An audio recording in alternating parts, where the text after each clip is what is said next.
Understanding flat Earth. Understanding Gleason's map. I want to illustrate this as simple as possible for people who are freshly coming in from the globe lie. I know it is hard to let go of the globe image, but at least give it a chance, and really try to understand the flat Earth, before you come to any conclusions, and you may see miracles happening.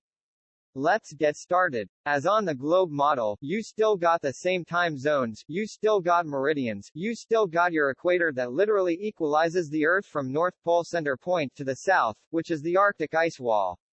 Nordic tradition call it the Ouroboros, the snake that eats its own tail, keeping the oceans together. The Earth is stationary, non-rotational, and flat, yet round, as you can see from top view.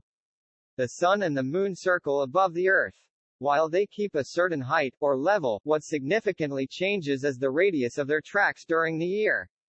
This increase and decrease in radius comes with an increase and decrease in velocity, actually.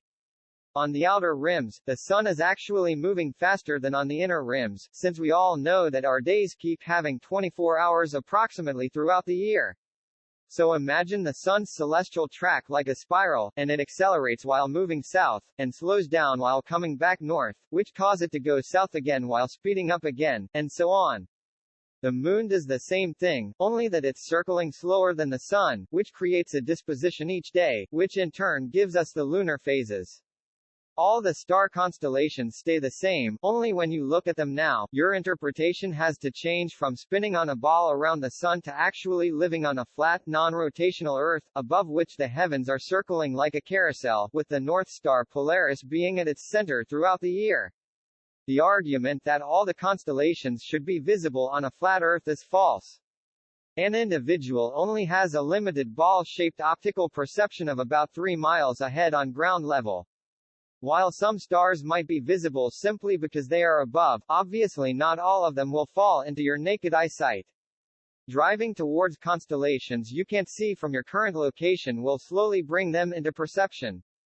If you are located south of the equator, you cannot see Polaris, due to perspective. The moment you drive up north, Polaris will eventually rise from the horizon. As I mentioned before, the heavens with all the stars are like a spinning wheel in the sky, moving way slower than the Sun.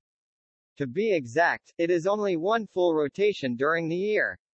This is how you get the 4 different angles of the Big Dipper to each season turned 90 degrees.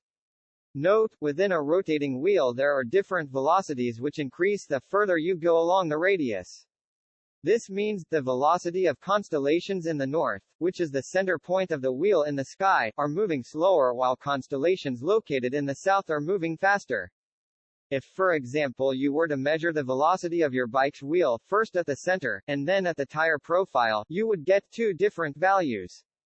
This is how the whole night sky stays on time, so to say, although the circumference of the latitudes keep increasing the further you go south.